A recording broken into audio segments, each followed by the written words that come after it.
How's it going, everybody? For today's beer review, we're going to be taking a look at Green Flash Brewery's Palate Wrecker, an Imperial India Pale Ale. So this is Palate Wrecker by Green Flash. Before this, I've had their Green Bullet, which I thought was a pretty good IPA, and I've had another one of their IPAs on tap at the Ginger Man in Dallas, and it was a fantastic one. This is one I hear a little bit of talk about, and with a name like that, it's hard to ignore when it's sitting on the shelf.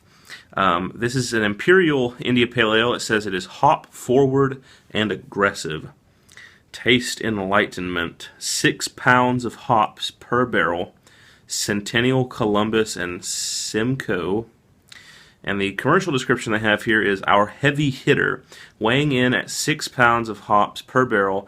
Palate Wrecker stands up to the hoppiest heavyweight in the ring, a complex double brewing process of mashing and sparging with hopped wort and special hop layering techniques used during a hop crisis define this champion. An abundance of Centennial, Columbus, and Simcoe hops challenge and stun hopheads with an aggressive hop-forward attack.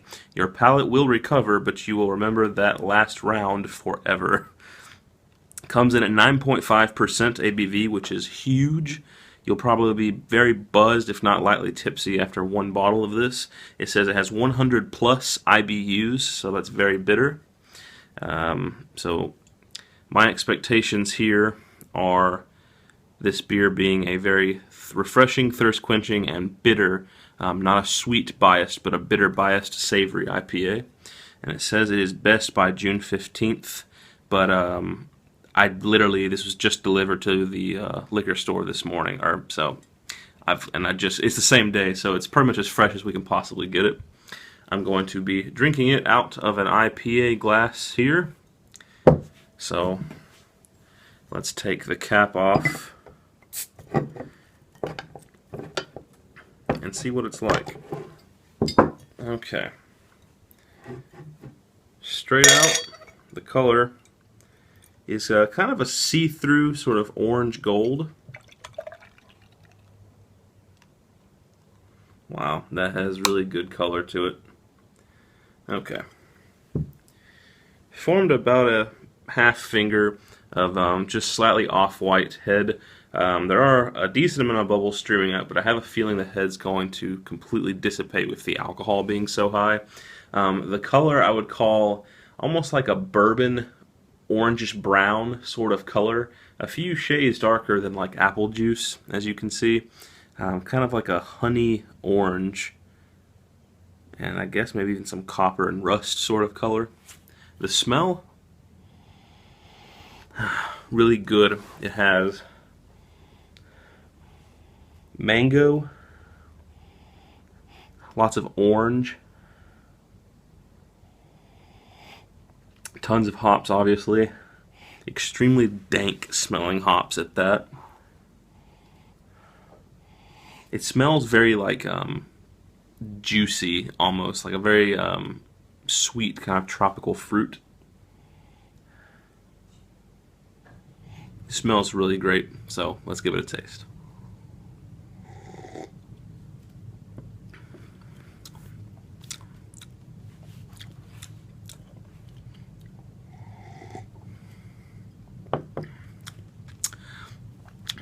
Not bad. It definitely has the bitterness, but there's an upfront sweetness to it that I'm not too crazy keen on. It hits you with a very almost malty sweetness up front, which quickly subsides and fades into an extremely, extremely bitter hoppy finish. And this is a extreme bitterness. It's lingering for a long time. I would compare the bitterness to like licking a grapefruit peel.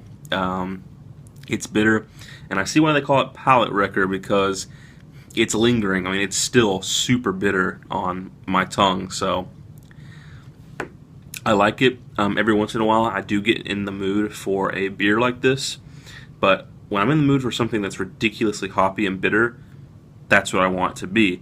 and the initial upfront sweetness on this beer, I'm not exactly like too fond of.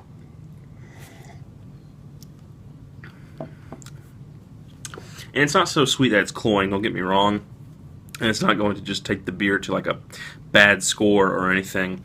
But I think the beer would do better to tone down that initial upfront sweetness. As far as the beer goes, I would rate it about probably like an 89, 88 out of 100 in the style. And overall, for my personal impression on it,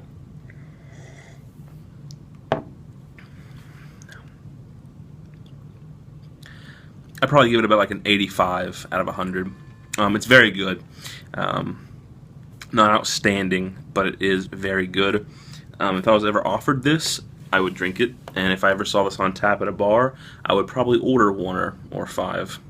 But it's not going to be a crazy repeat buy for me. But it is an interesting experience, if for nothing else but the bitterness in this beer. A lot of beers and IPAs will claim they have this 100 plus IBU rating, and I think out of all of them, this is like one of the first ones that really kind of came through on that bitterness. I mean, it's there, and once it's in your mouth, it's there to stay for a while. So not an IPA for beginners. This is definitely, as they say on the label, they are not exaggerating. This is for very seasoned and veteran IPA drinkers, because it is bitter stuff. If you drank this early on and in your journey through craft beer land, it would probably turn you off from IPAs altogether. But if you're one of those people who are kind of looking for the next best thing, you think you've tried it all and you're wanting something that'll kick you in the mouth, I can't imagine that this wouldn't do it for you. It's doing it for me, and I've had a lot, so it's pretty interesting.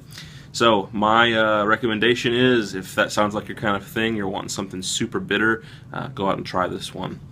Anyway, that's been my review of Green Flash Brewing's Palate Wrecker Imperial IPA. Hope you guys enjoyed the beer review as always, and stay tuned for the next one.